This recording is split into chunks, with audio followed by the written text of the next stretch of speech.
राहुल गांधी के खिलाफ जो हाईकोर्ट का फैसला है उसको लेकर कांग्रेसियों में ने विरोध प्रदर्शन जताया है और उसको लेकर अगर हम करें तो झारखंड की बात करें वहां भी इसको लेकर विरोध जताया गया और स्वास्थ्य मंत्री बन्ना गुप्ता ने भी इसको लेकर अपनी प्रतिक्रिया दी है और बिरंची नारायण ने भी इस पर प्रतिक्रिया दी है। नहीं, देखिए, हम लोकतंत्र में हमारा विश्वास है और लोकतंत्र का सबसे मजबूत स्तंभ संविधान है और संविधान में हम लोगों को विश्वास है। माननीय उच्च न्यायालय ने यदि आदेश पारित किया है तो इसके आगे जो है सर्वोच्च न्यायालय में बात रखी जाएगी और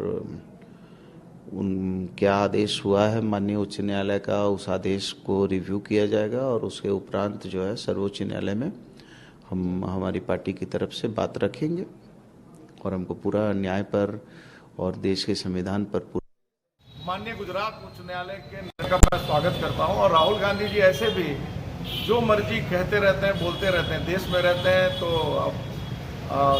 विभिन्न जाति, समुदाय, समाज के लोगों को अपमानित करते हैं और किसी की भी भावना आहत होगी तो स्वाभाविक रूप से वो न्यायालय के शरण में जाएगा। विदेश में जाते हैं तो भारत की आलोचना करते हैं, कहते हैं कि भारत का लोकतंत्र खतरे में।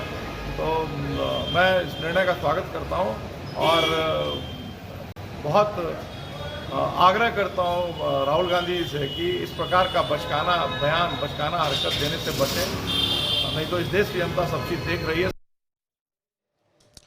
और राहुल गांधी की मुश्किलें बढ़ी है और एक तरीके से कहा जाए गुजरात हाईकोर्ट से उन्हें झटका लगा है और इसके बाद लगातार प्रतिक्रियाओं का दौर भी चल रहा है और अभी हाल ही में विपक्षी दलों की बैठक पटना में हुई। इसके बाद फिर महाराष्ट्र में जो देखने को मिला और एक बार फिर से राहुल गांधी को लेकर ये बातें सामने आई। कहीं ना कहीं विपक्ष के लिए एक के बाद एक परेशानी सामने आ रही है। हमारे साथ संपादक अशोक मिश्र जुड़ गए, हम इनसे जानेंगे इस पूरी खबर पर। सर, एक और विपक्ष को एकजुट करने की कवायद और दूसरी ओर विपक्ष के सामने एक के बाद एक परेशानी, महज एक संयोग है या फिर कुछ और, कैसे देखते हैं इसको? बिल्कुल, देखिए, जब सूरत के मेट्रोपॉलिटन मजिस्ट्रेट की अदालत ने राहुल गांधी को अयोग्य करार दिया था और 2 साल की सज़ा सुनाई थी तो ये उम्मीद की जा रही थी कि हाईकोर्ट से उन्हें राहत मिलेगी। लेकिन हाईकोर्ट का जो आज फैसला आया है वो कहिए कि कहीं न कहीं राहुल गांधी के लिए अच्छी खबर नहीं है और कांग्रेस के लिए और राहुल गांधी के समर्थकों के लिए। निश्चित रूप से 2 तरह से विपक्षी पार्टियां लड़ रही हैं।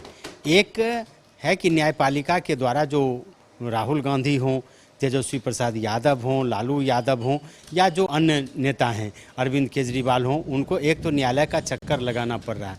दूसरा है कि सरकार, केंद्र सरकार उन्हें नहीं छोड़ रही है। आप देख रहे हैं शरद पवार के साथ क्या घटना घटी, उसके पहले शिवसेना के साथ क्या हुआ। तो 2 मोर्चों पर इन लोगों को लड़ना पड़ रहा है केंद्र सरकार के खिलाफ में। अब सबसे बड़ा सवाल यह है कि अगर राहुल गांधी 2024 में चुनाव नहीं लड़ेंगे, प्रधानमंत्री पद के उम्मीदवार नहीं होंगे तो आखिर फिर कौन होगा, ये एक बड़ा सवाल है। दूसरी बात है कि राहुल गांधी अगर अभी हालांकि जमानत पर हैं, लेकिन अगर उन्हें न्यायालय का चक्कर लगाना पड़ता है तो इसका चुनाव पर भी प्रभाव पड़ेगा। तीसरी बात है कि उसके खिलाफ में जो उनके विरोधी हैं, राजनीतिक विरोधी, वो जनता के बीच जा करके राहुल गांधी के खिलाफ एक तरह से कहिए कि भाषण भी देंगे और कहेंगे कि राहुल गांधी सजा याफ्ता हैं, इनकी सदस्यता समाप्त हो चुकी है, नरेंद्र मोदी के सामने कोई टिकने वाला नहीं है। तो ये समस्या है। अब निर्भर करता है कि आखिर राहुल गांधी करते क्या हैं। हाईकोर्ट में ही, गुजरात हाईकोर्ट में ही वो क्या करते हैं, डबल बेंच में जाते हैं या सुप्रीम कोर्ट जाते हैं। चूँकि ये मामला अभी चलेगा, लेकिन इतना ज़रूर कह सकते हैं कि राहुल गांधी के लिए और कांग्रेस के लिए संकट बढ़ा है। विपक्षी दलों के लिए भी एक अच्छी खबर नहीं है, लेकिन इतना ज़रूर है कि विपक्षी दलों के बीच में राहुल गांधी की प्रासंगिकता अभी भी है। कांग्रेस के तो वो नेता हैं ही, विपक्षी दल भी मानते हैं कि कांग्रेस के बगैर सहयोग के विपक्षी एकता संभव नहीं है। ऐसी परिस्थिति में भले राहुल गांधी चुनाव न लड़ें, लेकिन इतना जरूर कह सकते हैं कि विपक्षी एकता की धुरी वो बने रहेंगे और आने वाले दिनों में देखिए कि इस संकट से वो किस तरह निजात पाते हैं। लेकिन इतना जरूर कह सकते हैं कि अभी कांग्रेस के लिए रास्ता थोड़ा कठिन है। जिस तरीके से राहुल गांधी इन दोनों राजनीतिक पिच पर फ्रंट फुट पर बैटिंग करते नजर आ रहे हैं और लंबे अरसे के बाद, तो क्या लग रहा है अब उस पर कहीं ना कहीं रोक लगाने की कोशिश हो रही है या एक महज संयोग ही कहें या फिर इस तरीके की चीजें हो रही है? बिल्कुल, देखिए 2019 के लोकसभा चुनाव में कर्नाटक में जब राहुल गांधी ये भाषण दे रहे थे तो उन्होंने कभी कल्पना भी नहीं की होगी कि इस तरह की बातें हो सकती। राजनीति में नेता एक दूसरे पर आरोप लगाते ही हैं, भ्रष्टाचार के आरोप लगाते हैं, उनका चारित्रिक हनन किया जाता है, लेकिन पहली दफा देश का कोई बड़ा नेता एक बयान में फंस गया और उसे सजा हो गई, और सजा ही नहीं, उसकी लोकसभा की सदस्यता भी चली गई। तो यह संकट है।